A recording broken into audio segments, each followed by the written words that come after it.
Hi everyone, thank you for joining me. My name is Kassandra and today we'll be doing an hour-long class for a deep stretch to gain flexibility and mobility in our joints. You'll need to have 2 blocks and maybe a blanket too if you want to pad your knees. We're going to begin in star pose. Bend the knees at a 90-degree angle, flex the feet, and your heels will be about 6 inches or so away from each other. Start to tilt the pelvis forward as you fold all the way down.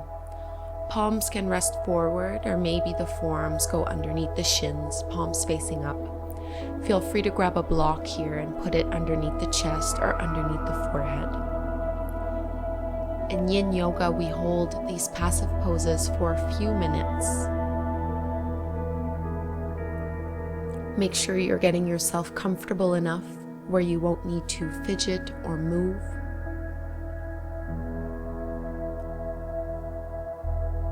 Once you've found comfort in the pose, invite the breath to deepen. Focus on the breath and the sensations in your body. And relax a little bit more with every single exhale.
On your next inhale, start to walk the palms back in and lift the chest. Come out of the pose. Bring your hands behind you and let the knees fall from side to side. Let's open up our hamstrings. Reach your right leg out to the side. Toes are pointing up. Bring your left foot in towards the right thigh. There's a little bit of a twist here. Spin your chest so the belly is facing towards the right leg. And then walk the hands forward as you fold all the way down. Again, having a block can be a really nice option here under the chest or underneath the forehead. Draw the shoulder blades down the back to free up the neck. Try to keep your left sit bone grounded down on the floor. Breathe deeply into the left side of your rib cage, into the lower back, and all the way down into your right hamstrings.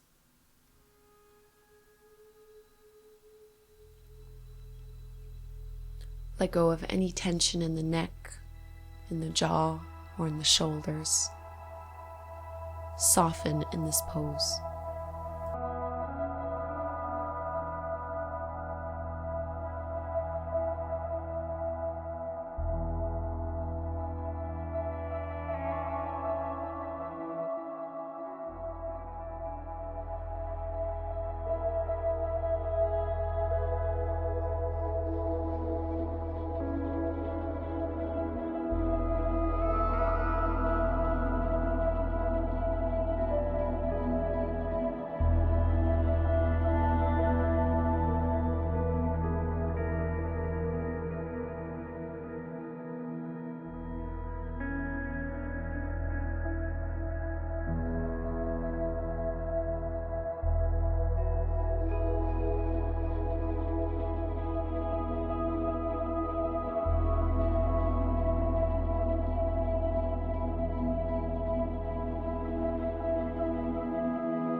Engage the belly as you lift out of this pose. Moving over to the second side, let's bring the right foot in towards the inner left thigh and extend your left leg out. Spin your belly and your shoulders to face over towards your left leg. Walk the palms forward as you hinge at the waist and fold. Maybe feeling a little bit more of a stretch on the right side of your waist this time. And definitely a deep stretch into the left hamstrings. Maybe all the way down into the calf. Feel free to grab your block here. Slow down your breath and feel it travel in and out through the nose.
Come out of the pose nice and slow. Keep the breath going as you do so. We're going to focus a little bit more on the upper body, chest and shoulders. Grab both blocks. Maybe have a blanket close by as well. Coming into your tabletop stance on all fours. Place your blocks either on their first or second level, underneath the elbows. Place the blanket underneath the knees.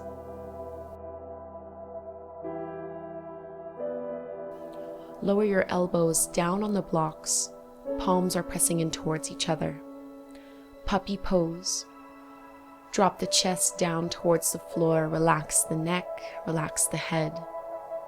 And as you bend the elbows, you're trying to reach your palms towards the back of the neck.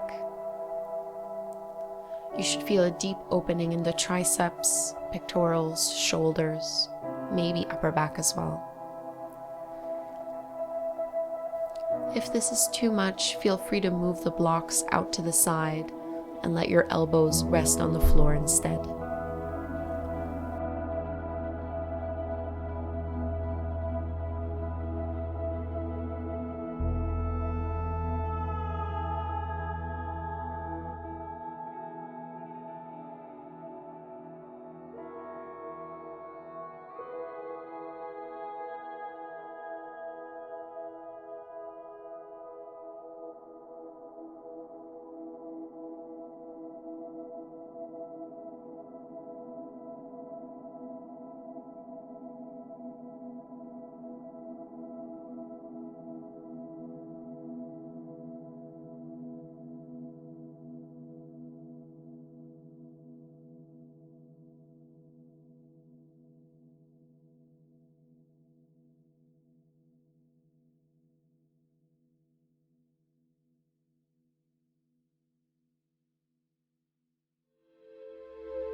Start to straighten the arms and ease yourself off of your blocks.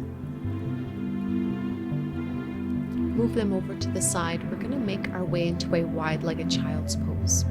So I'm going to open up my blanket a little bit because my knees will end up being past the edges of my mat. So toes together, knees apart. Go as wide as you would like, and then walk the hands in front of you until the forehead comes either down to the mat or maybe on a block if you find that your head is hovering off the ground.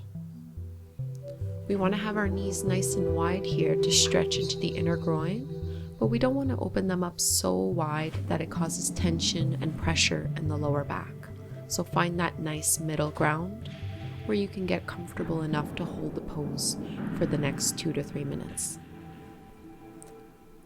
Draw the shoulders away from the ears, lengthen the neck, and come back to your breath.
Use the support of your arms to help press into the ground, to slowly lift the head and the chest out of this child's pose. Bring the knees back in towards each other and lower all the way down onto your back. We'll be setting ourselves up for reclined pigeon pose.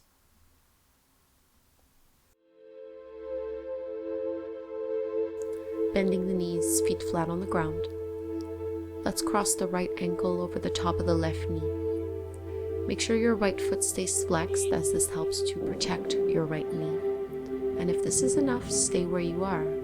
If you'd like to go a little further, you're going to start to draw your left knee in towards the chest, either by holding onto the back of the thigh or the front of the shin. If either of those options are difficult, you can always use a strap here and loop it around your left leg. You want to try to keep pressing the right knee away from you. There is a little bit of arm strength required in this pose. Make sure you're not overstraining the upper body, only using a little bit of effort in the shoulders and the arms to hold the left knee in place. Closing back the eyes and settling into the shape.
Stretch into the IT band, so keep the shape of your legs and just settle the left foot back down to the floor.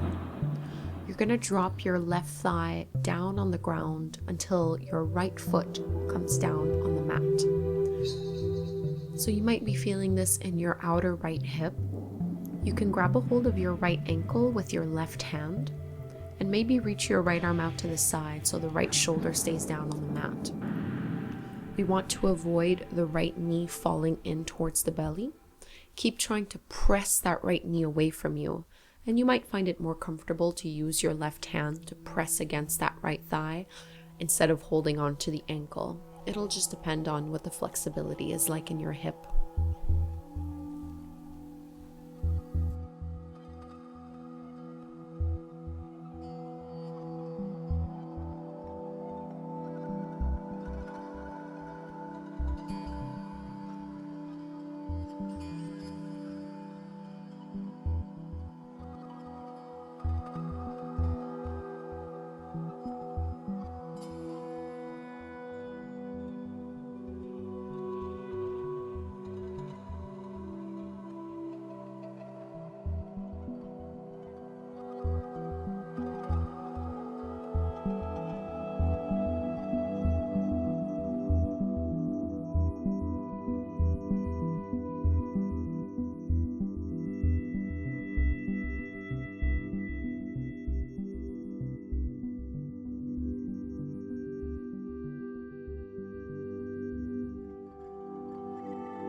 And let's unwind and lift the knees back up, coming into our reclined pigeon on the second side.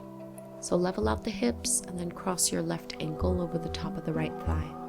Keep that left foot flexed with the knee pressing away from you. And if you'd like to deepen, you're going to pull your right knee in towards the chest. Make sure you're not rolling on one side more than the other. Keep the hips and shoulders leveled.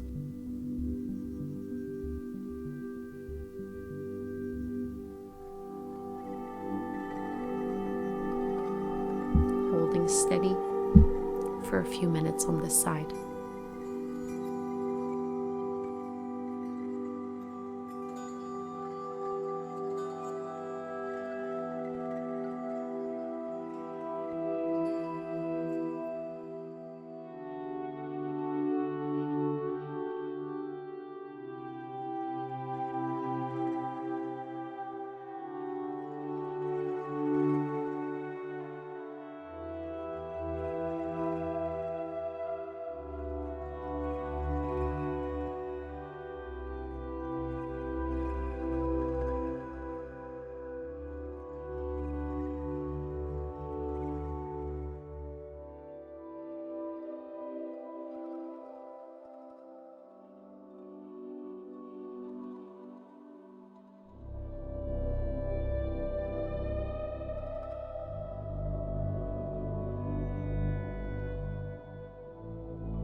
If you are holding on to your right thigh, gently let it go. Keep the same shape in the legs. We're going to stretch the IT band over in our left hip. Drop the right thigh down to the mat until your left foot can come flat down to the floor. You can reach your left arm out to the side to help the left shoulder stay down on the mat. Maybe grab a hold of your left ankle with your right hand, or you can use your right palm to press against the left thigh to help press the knee away from you. Usually the closer you get your feet and legs towards the body, the deeper this will be, so adjust however you need to. If you notice your mind start to wander, focus once more on your breath, on the sensations in your body, and on letting go. We want gravity to do most of the work for us here.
Release the pose, uncross the legs, and let's stretch out nice and long. Maybe reach your arms up overhead. Just undoing those hip openers, stretching out the hip flexors. Let's go a little deeper into the hip flexors. Grab a hold of a block. Bend the knees, feet flat on the ground. You're going to lift your hips and put the block directly underneath your hips, underneath the tailbone. I'm putting my block on the second level, but you can do the first or the third. It just depends how your lower back and how your hips are feeling today. And you can keep your knees bent, feet flat on the mat, or if you'd like to do like I'm doing, you're going to straighten your legs, arms resting alongside the body or up overhead, so that you get a gentle stretch at the front of the thighs and maybe a little bit of a stretch in the lower back. What we want to avoid is pinching in the lower back, so if it feels uncomfortable, you might need to keep your knees bent, feet flat on the floor, and you might need to lower the level of your block. Sometimes when we have our block too far up towards the low back, it doesn't really feel too good, so make sure the block really is underneath the tailbone and underneath the hips.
Taking our final pose before Savasana, bend the knees so the feet are once more flat on the ground. We're going to put our block on its lowest level, still underneath the hips, and we're going to straighten the legs all the way up towards the sky. Feel free to do this against the wall if you prefer. This is a great way to close our practice, allowing the legs to be weightless and the upper body to be grounded. The knees can be as straight or as bent as you would like them. Allow your hips to be heavy on the block.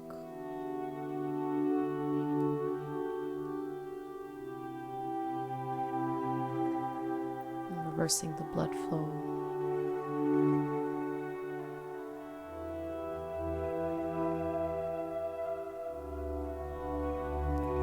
Feel any tension or stress melt away a little more with every exhale that you take.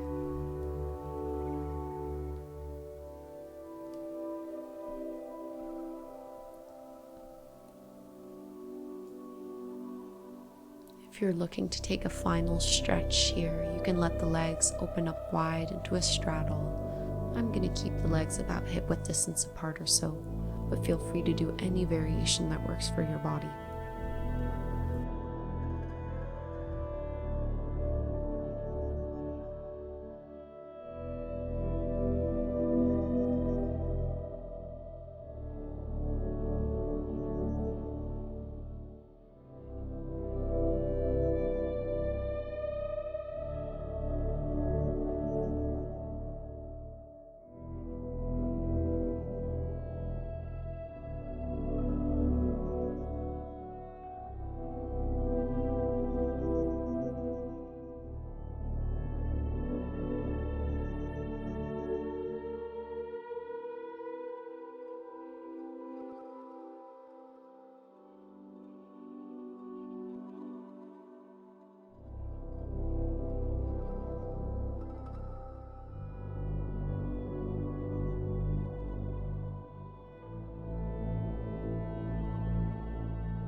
Bend the knees. Bring the feet back to the ground. Lift the hips and move your block off to the side. Do any little final movements or adjustments. Settling into Savasana, our final resting pose. We always finish our yoga practice this way in order to give our body the opportunity to integrate all the work we've done. So take up space with the legs and the arms. Draw the shoulders away from the ears, palms are facing up. If your lower back feels sensitive in any way, you can keep the knees bent, feet flat on the mat, or you can put a block under each knee. Get comfortable enough so that you won't need to fidget or move.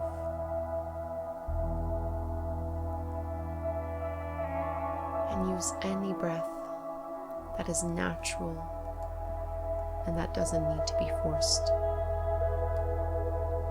This is your time to relax, to surrender, and to invite peace and calm into your mind and body.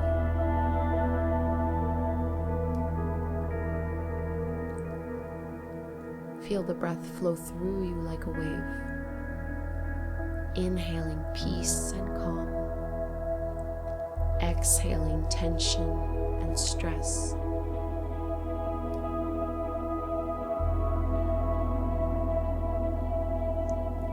Soften the shoulders, the belly, the hips. Even relax the jaw, the tongue, the cheeks.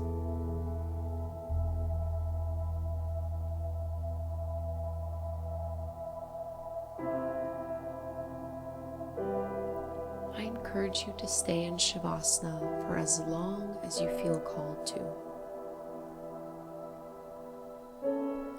What matters is that when you are ready to get out of this pose, you do so very slowly and mindfully. If you enjoyed this class, I hope you will subscribe to my channel and give the video a thumbs up. I really do appreciate your support. Have a wonderful day. Namaste.